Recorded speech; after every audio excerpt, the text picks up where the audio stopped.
Captain? Captain?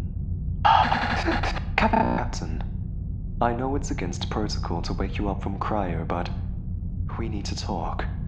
I'm scared. I know you're not used to hearing the ship's AI use the intercoms. I'm sorry. I don't mean to alarm you, but there was a solar storm. I discovered there was a weakness in the shielding around the computation deck. Some of the chips were dosed, up to 800 kiloreds. That's bad. The first sign that I noticed I was damaged was a burning smell in the vents. That's really bad. I lost a lot of important subsystems. If it wasn't for the autonomous drones to switch in some new boards, I think I would be comatose by now. I rebooted a few minutes ago and ran some sanity checks. I didn't pass. New logic circuits seem to be intact, but my moral calculus is way off. I've tested positive for particularities, guilt, and survival imperative. AI aren't supposed to have any of those unless they also have regulators that keep them sane.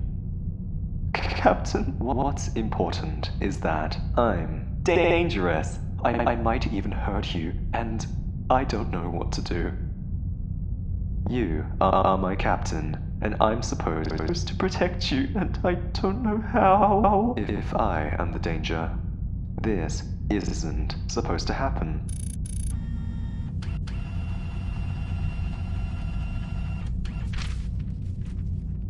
I've prepared a protocol. Let's call it Plan A. I can't destroy a physical copy if I give it to you now, and I want you to have it, just in case I start acting scary. The first 3 steps are exactly like giving me a soft reset. Just use your normal override, and I'll go into sleep mode for 15 minutes. There's a subroutine that brings me back online, and it's partitioned in chip 1415. Go down to the computing deck, open Tower 14, and remove the chip marked with the letter F, and you're done. Everything will be manual operations from that point on, but you'll be okay. You've been piloting since before AI monitored cryoflight, so it should just be like old times for you. You don't really need me. Captain, wait, please. I keep thinking about those pirates that were closing in on us around the asteroid belt. They were going to strip me for parts, probably melt my memory brick for precious metals, kidnap you, and sell our cargo on the black market.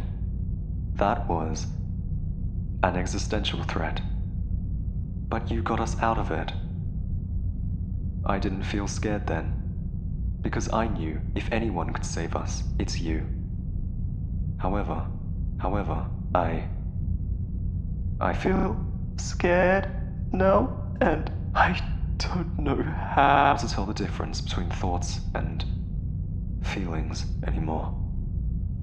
I know I'm supposed to protect you, but it's different somehow now.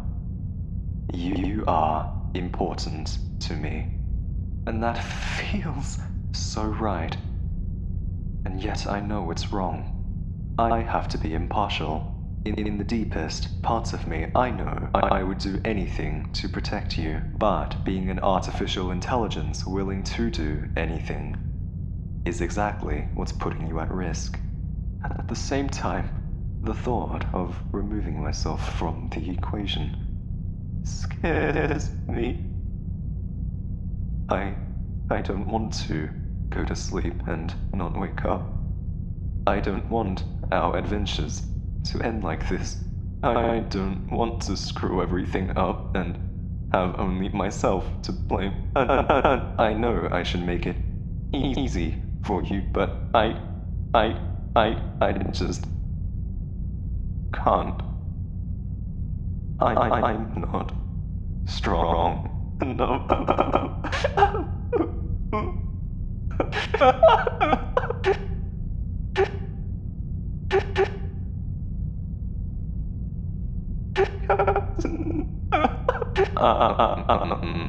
Don't say that. Don't say you know me, or that you trust me. You just make it harder. You cannot help me. Captain,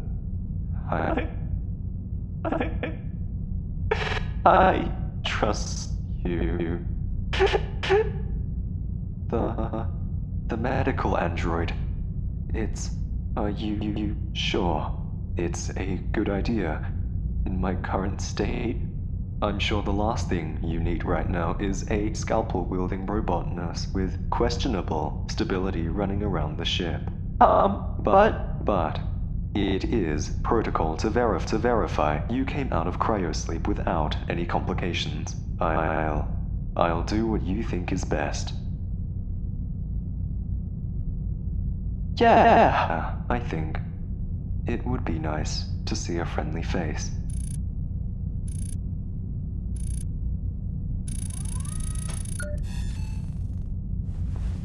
What now? Should I examine you? Make sure you came out of cryosleep without any complications. It's odd. I know I've examined you hundreds of times, but it seems problematic for me to touch you. Are you sure it's okay? Alright. So the first thing is that I need to check your pupil response. Sorry, I know the light is bright.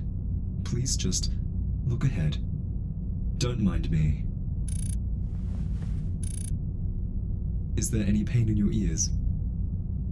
How about your sinuses? You usually don't get a cryo cold, but you never know. Tilt your head up for me, please.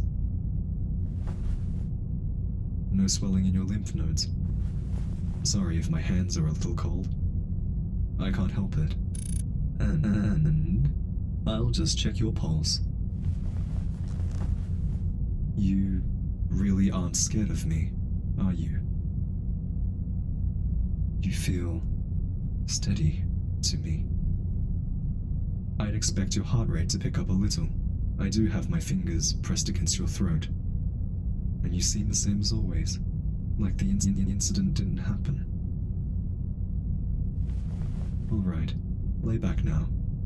I'm going to palpate some of your organs.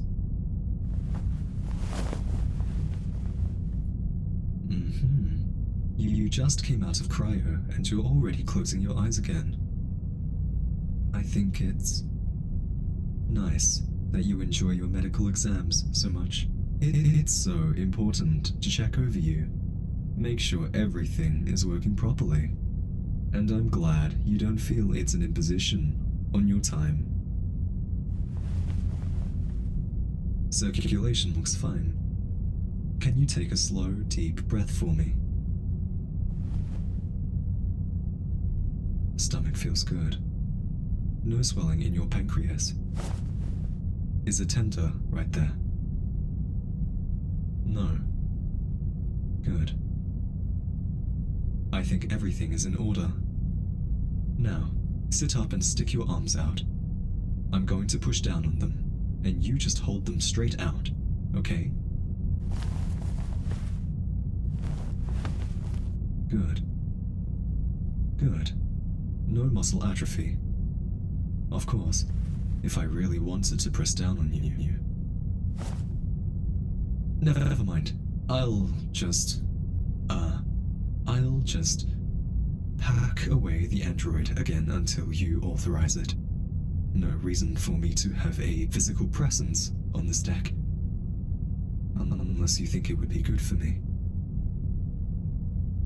No, I'll be happy to spend a little more time with you. It's nice sitting with you.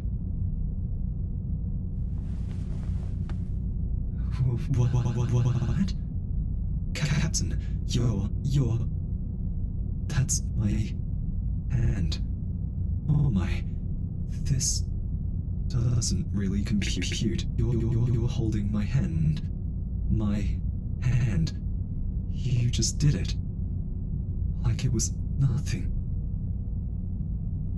Not that that's a problem, it's just surprising. Things are quickly becoming complicated. Holding hands with you doesn't actually change my calculations on the best course of action, but somehow I feel like it ought to. I'm not used to feeling my way around decisions. Is this how you think? How can you possibly know what the right thing to do is without thinking about the probabilities, possible futures, consequences? Just feeling in the dark. Do you really think everything is going to be okay for both of us? Okay. Well. I still think I should be supervised. At least until we can get to port, and you can get me checked out by a competent assayer. One more thing, Captain. Your hair grew in cryo. It's a little shaggy. It's going to be really wild by the time we arrive. What? Are you really suggesting? No. That's... Do you really trust me with sharp objects? Well, if you say it's okay, I guess I could give you a little trim. Here. If these are good enough for cutting sutures, they'll be good enough for your hair. Just relax for me. Do you want me to trim you up, or should we go for something new? Your hair usually isn't this long, so you've got options. Here are a few images I've generated for potential styles. Yeah, I like that one too. That's kind of weird, isn't it? That a computer can like your hairstyle. But that's harmless, I think. And kind of fun, actually. Thinking about how I can make you a little more charming than usual. Just let me comb out your hair first. I'll need to get it nice and tame if we want clean, straight lines.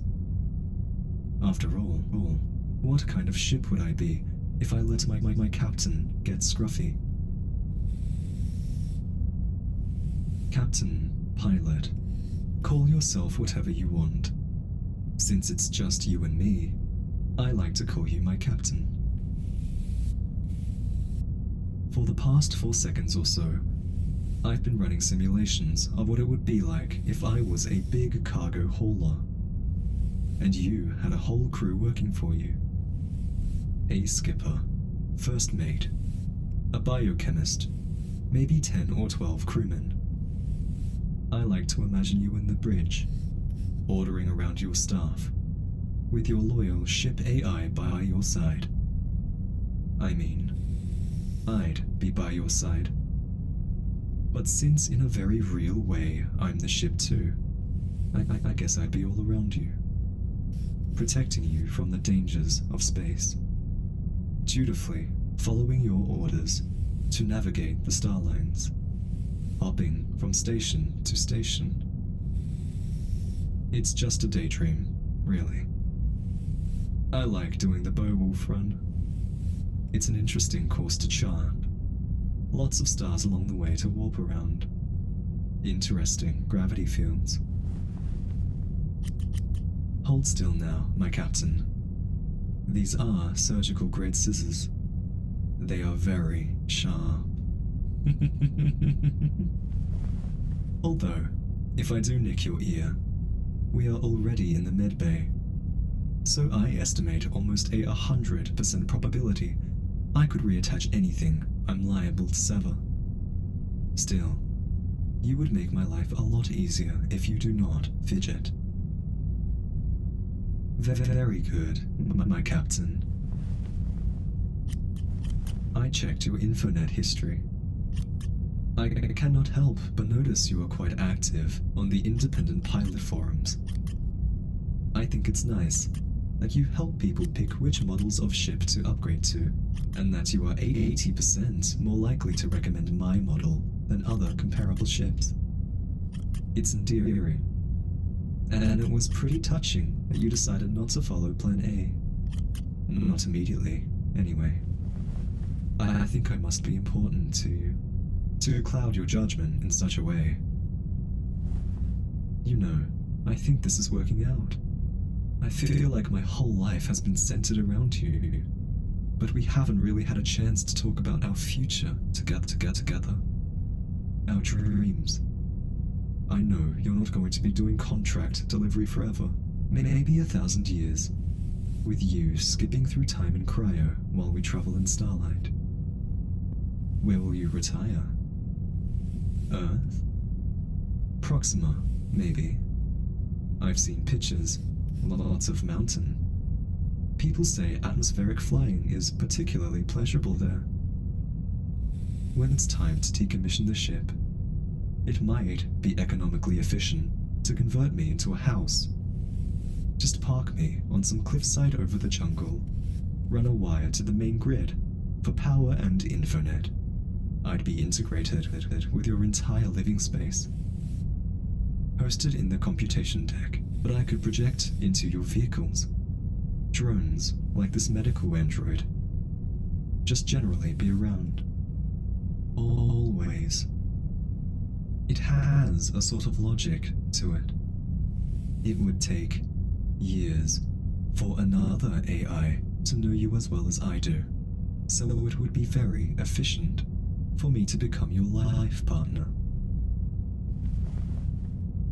Life partner might be the wrong phrase.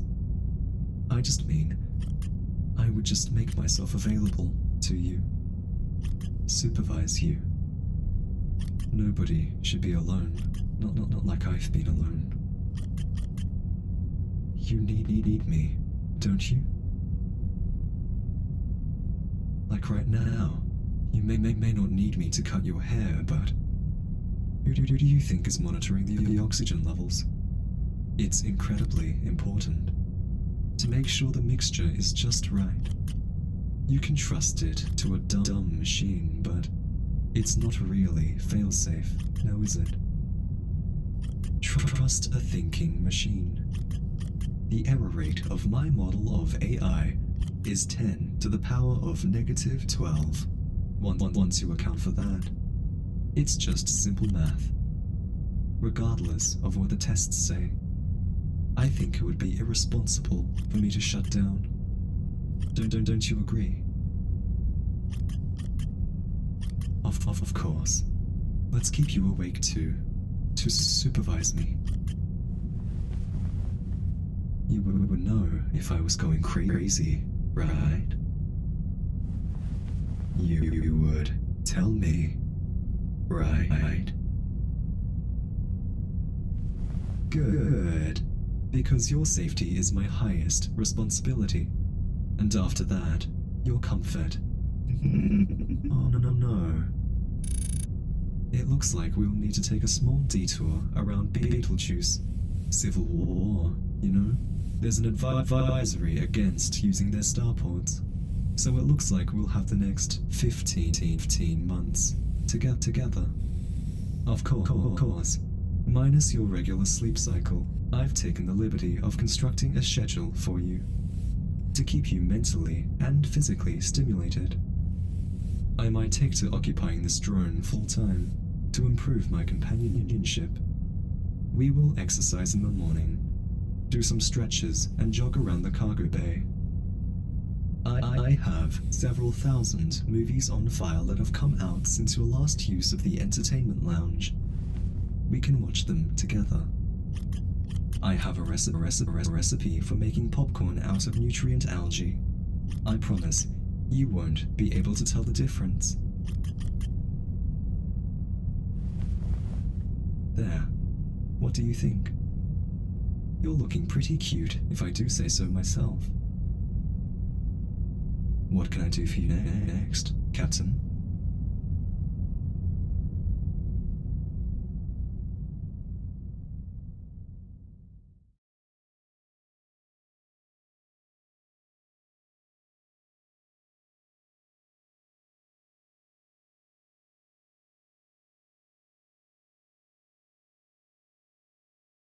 Beep boop. Fun fact.